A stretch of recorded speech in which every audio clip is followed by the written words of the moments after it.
The story of the apostles is really a great underdog story. You know, imagine if you were going to start something big, something new, a church, a team, a business, whatever it was, you would want to choose the best, those who had already proven themselves.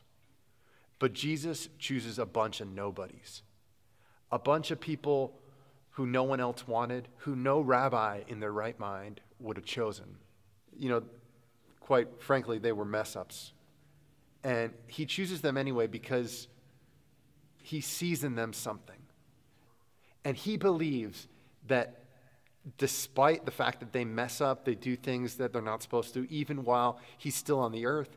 Even at one point he tells Peter, "Get behind me, Satan."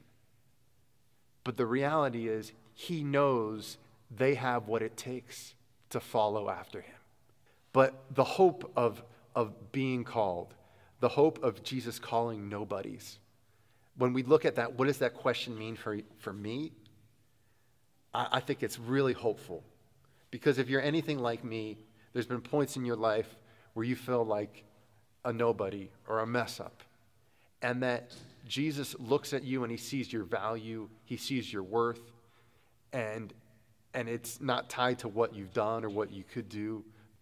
And I believe for each one of us, when we think about what does it mean to be chosen, that Jesus chooses us when we're nobodies.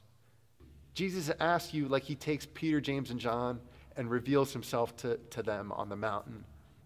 What would it mean if Jesus would choose you? What would it mean if Jesus asked you to come and follow?